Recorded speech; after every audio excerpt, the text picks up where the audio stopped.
It started as an unassuming autumn in the quiet town of Willow Ridge, Oregon. Maplewood High School was alive with the usual energy of students settling into their routines, eager to leave their mark on the world. Among them was Lily Grant, a standout senior with dreams as vivid as the colorful leaves carpeting the streets. She was bright, driven, and carried a hunger for connection that few truly understood. Her brilliance often shone through her essays, catching the attention of her English teacher, Mr. Ryan Jacobs. Ryan Jacobs was a man admired by many. At 32, he was a teacher who seemed to bring literature to life, his passion resonating with his students in a way that left an indelible mark. He was the kind of mentor parents trusted, someone who gave their children not just knowledge, but encouragement. At home, he was a devoted husband to Jennifer and a proud father to their young son, a picture of stability in the eyes of the community. But behind the accolades and admiration, something was unfolding, quietly and almost imperceptibly at first. What began as an innocent mentorship, a teacher recognizing the potential in a talented student, soon grew into something far more complex. Lily, drawn to the guidance and attention Ryan offered, began to see him as more than a teacher. To her, he was a lifeline, someone who seemed to truly understand her struggles, her dreams, and the emptiness that lingered in the shadows of her life. For Ryan, the connection started as professional, even inspiring. He saw in Lily the promise of a great writer, a student who reminded him of why he chose to teach. Yet, as their conversations grew more personal, something shifted. Compliments turned into lingering moments, essays into confessions. Neither of them realized, or perhaps they did and chose to ignore it, how far they were stepping beyond the boundaries of what was appropriate. In the stillness of late afternoons, as the classroom emptied and the world outside grew quiet, their bond deepened. Words exchanged carried weight, meaning unspoken but understood. Each meeting brought a mixture of validation and unease, a line blurred with every passing day. But connections built on fragile foundations cannot hold. Admiration became fixation, and fixation began to feed a growing sense of entitlement. As Lily's dependence on Ryan grew, so too did her resentment for anything that stood in the way of what she believed they shared. And Ryan, caught between his conscience and his own vulnerabilities, failed to recognize the storm gathering around him.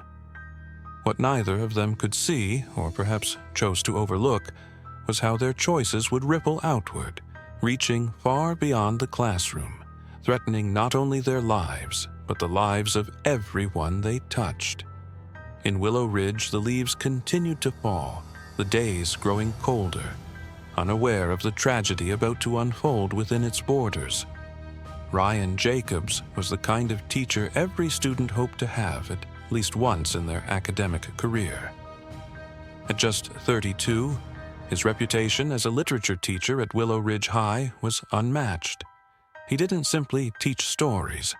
He brought them to life, drawing parallels between the fictional worlds of great novels and the real lives of his students. Parents admired him for his ability to connect, and students saw him as a mentor who genuinely cared about their growth. At home, Ryan's life appeared equally fulfilling. Married to Jennifer, a dedicated nurse, and father to their 2-year-old son, he embodied the image of a family man. Jennifer's compassionate nature and Ryan's devotion to his family made them the couple everyone in Willow Ridge looked up to. Their modest home, filled with the laughter of their child and dreams of a bright future, painted a picture of stability. Amid the routine of school life, one student began to stand out to Ryan, Lily Grant. At 18, Lily was a star in her own right. Her essays were deeply introspective, filled with a maturity and complexity that belied her years. Her teachers often spoke of her potential, and classmates admired her dedication. But beneath her polished exterior, Lily carried a heavy burden. The loss of her mother to illness 2 years earlier had left a void in Lily's life that nothing seemed to fill. Her father, struggling with his own grief, had become distant and emotionally unavailable. Lily's days were often filled with an aching loneliness, her ambitions as a writer becoming her sole escape. When Ryan Jacobs praised her work and encouraged her to nurture her talent, Lily felt a connection she had longed for, a sense of being truly seen. Their relationship began as any teacher-student bond might. After class, Lily would linger with questions about writing techniques or interpretations of the novels they were studying. Ryan, eager to support her aspirations, would engage her in discussions, recommending books, and sharing anecdotes from his own experiences. These interactions, though brief at first, soon became more frequent. In these moments, Lily found solace. Ryan's words carried the weight of validation she craved, and his encouragement felt like the guidance she had been missing. To her, he wasn't just a teacher. He was a mentor, a father figure, someone who believed in her potential when no one else seemed to notice. For Ryan, these conversations were invigorating. He saw in Lily a reflection of the passion for literature that had drawn him to teaching in the first place. It felt good to see her light up when discussing her ideas or to witness her growing confidence. He believed he was making a difference, offering her the stability and encouragement she needed to thrive. Their bond was, at first, innocent. It was a connection born of mutual respect and shared passion. But as the weeks went on, what had started as a simple mentorship began to grow into something neither of them fully understood or were prepared to confront. As the weeks turned into months, the dynamic between Ryan Jacobs and Lily Grant began to shift, quietly at first, but unmistakably. Lily, who had once been content with brief discussions about literature, now found reasons to linger after class. She would ask increasingly personal questions about Ryan's own journey as a writer, his favorite books, and even his life outside of school. The conversations, though still centered on their shared passion, began to blur the boundaries of teacher and student. Lily's presence grew more constant. Emails that had started as questions about coursework evolved into lengthy messages filled with her reflections on life, her struggles at home, and even her admiration for Ryan's guidance. The tone of these messages hinted at a deeper connection she believed they shared, something unspoken but ever present. Ryan noticed the change, but told himself it was harmless. He rationalized her behavior as a young woman seeking support in a world that had given her little. Flattered by the attention and caught off guard by her intensity, he didn't set firm boundaries. Instead, he allowed their conversations to continue, convincing himself he was simply doing what any good teacher would, mentoring a student in need. But for Lily, it was more than that. Her admiration for Ryan turned into infatuation, a fixation that consumed her thoughts. She began writing poems that hinted at her feelings, leaving them on his desk in neat, folded notes. Her essays became less about the assigned topics and more about veiled expressions of longing and unspoken emotions. Each interaction with Ryan fueled her belief that what they shared was special, that it went beyond a teacher-student relationship. Her attachment soon turned possessive. She began to resent Jennifer, whom she saw as an obstacle, someone who didn't deserve Ryan's love and attention. The family photos Ryan kept on his desk became a source of quiet bitterness for Lily, reminders of a life she wasn't part of but desperately wanted. The turning point came one afternoon when Lily overheard Ryan talking with a colleague in the hallway. He mentioned his plans to take a step back from extracurricular activities to spend more time with Jennifer and their son. For Ryan, it was a decision born of love for his family, a way to reclaim the balance he felt slipping away. But for Lily, it was a devastating blow. Her jealousy grew into something darker. She told herself that Ryan was only stepping back because of Jennifer, that if she could remove Jennifer from the equation, he would stay. In her mind, it wasn't just about admiration anymore. It was about protecting the connection she believed they shared, the bond that had come to define her world. From that moment, Lily resolved to do whatever it took to keep Ryan from leaving her behind. It was no longer about literature or mentorship. For her, it was about survival, about holding on to the only thing she thought gave her life meaning.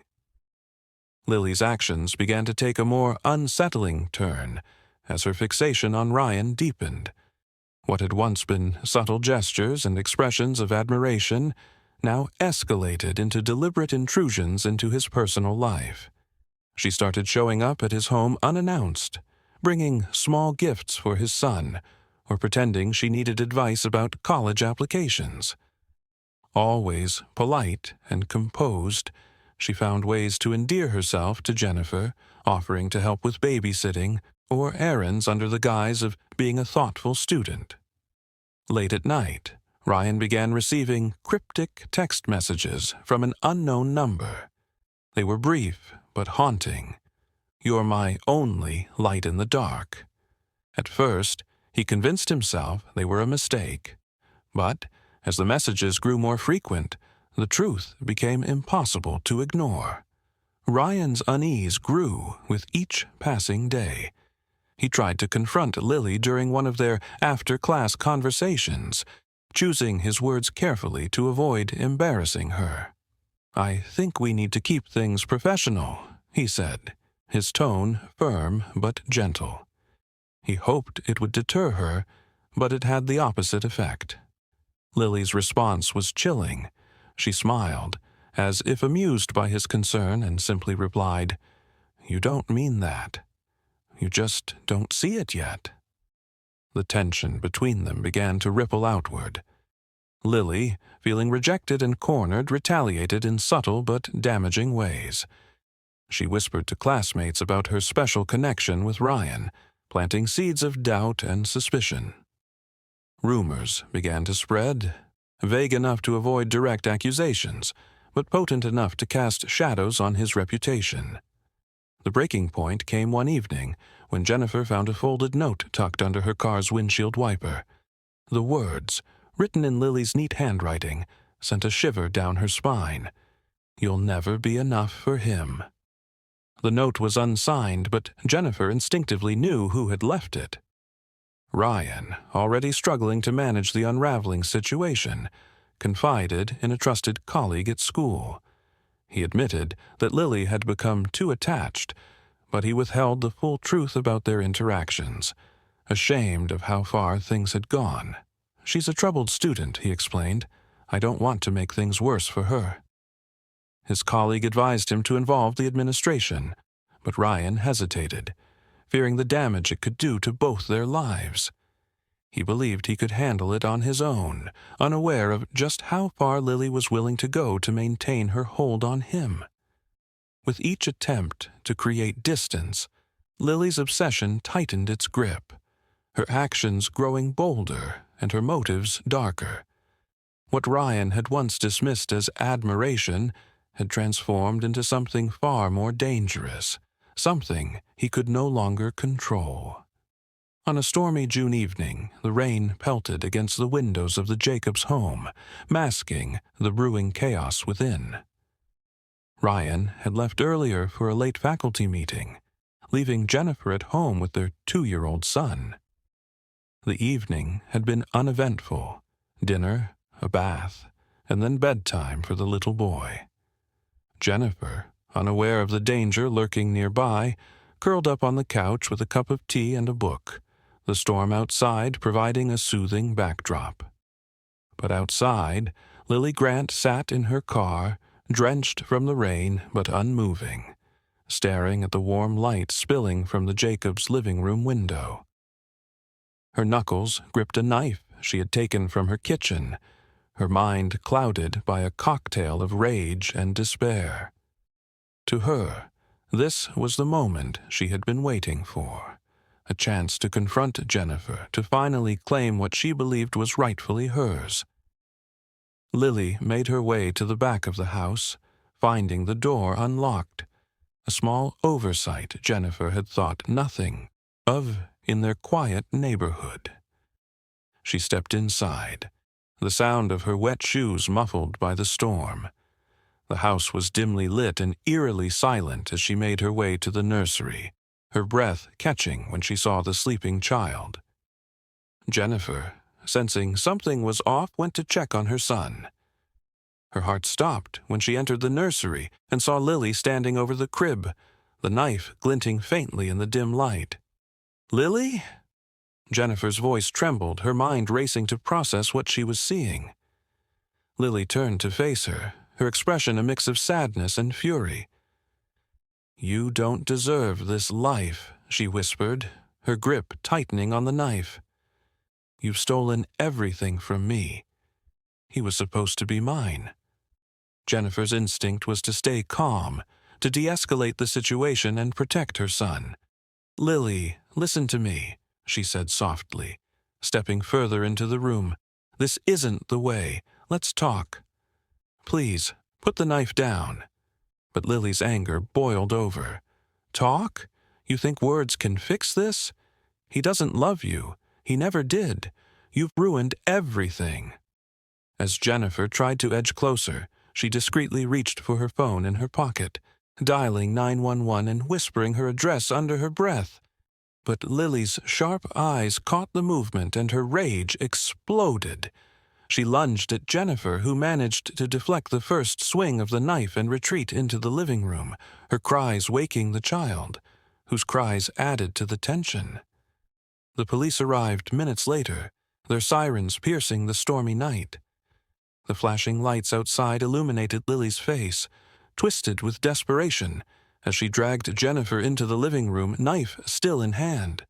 The officers shouted commands from outside, urging Lily to release Jennifer and drop the weapon. Lily, now barricaded in the house, began pacing erratically, her voice alternating between sobs and shouts. She held the knife tightly, her free hand gripping Jennifer's arm. "I can't lose him," she screamed toward the windows. Jennifer, though terrified, tried to reason with her. "Lily, you don't have to do this. There's still a way out."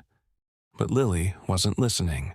Her world had narrowed to this moment, and she saw no path but forward.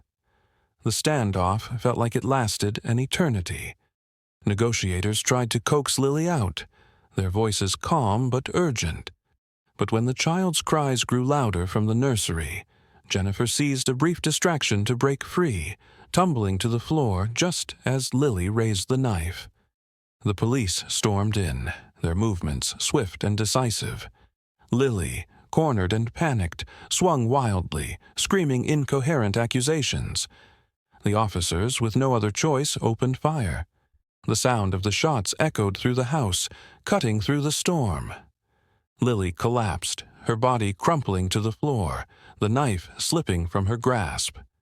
As the storm raged on outside, the chaos inside finally subsided. Jennifer, clutching her son, sobbed quietly in a corner as officers moved to secure the scene. Lily lay motionless in the center of the living room, her obsession extinguished in an instant, leaving behind the wreckage of lives forever altered. In the days following the tragedy, investigators worked tirelessly to piece together the events that led to Lily Grant's fatal standoff in the Jacobs home. What they uncovered painted a disturbing picture of obsession, betrayal, and a teacher's failure to maintain boundaries. Emails retrieved from Lily's laptop and phone revealed a correspondence between her and Ryan that started as professional and supportive, but gradually veered into more personal territory. While Ryan had never explicitly encouraged her fixation, his responses, though seemingly well-intentioned, blurred the line between appropriate guidance and inappropriate closeness. Notes found in Lily's school locker and bedroom further underscored her obsession. Many were addressed to Ryan, expressing her infatuation and frustrations about his family, especially Jennifer. The evidence left little doubt that Lily's mental state had spiraled in the months leading up to the incident. But it also raised serious questions about Ryan's role. Could he have set firmer boundaries? Had his inaction indirectly fueled Lily's destructive behavior? The town of Willow Ridge wanted answers and accountability. When the case reached trial, Ryan faced charges of professional misconduct. Prosecutors highlighted the evidence of their frequent communication and Ryan's failure to report Lily's troubling behavior to school authorities. However, they could not prove any physical impropriety, and Ryan's defense argued that he had been caught off guard by a vulnerable student's escalating fixation. In the end, the court ruled that while Ryan had exercised poor judgment, his actions did not warrant a prison sentence.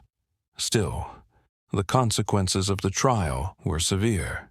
Ryan lost his teaching license, effectively ending his career in education. The town, once proud of their star teacher, turned against him. Parents withdrew their children from his former classes, and public opinion labeled him as complicit in the tragedy, if not directly responsible. The whispers of judgment followed him everywhere, eroding his once spotless reputation. At home, the fallout was even more devastating. Jennifer, reeling from the trauma of that stormy night and the revelations that followed, could no longer trust her husband. The emails, the rumors, and his failure to protect their family weighed heavily on her. Though Ryan pleaded for forgiveness, Jennifer made the difficult decision to file for divorce, taking their son and moving out of Willow Ridge to rebuild her life. For Ryan, the trial marked the beginning of a long exile from the life he had once known. The tragedy left the Jacobs family fractured, the community shaken, and the town of Willow Ridge struggling to come to terms with how something so horrific could happen in their midst. Don't forget to like, subscribe, and hit the notification bell for more gripping stories like this one. See you next time.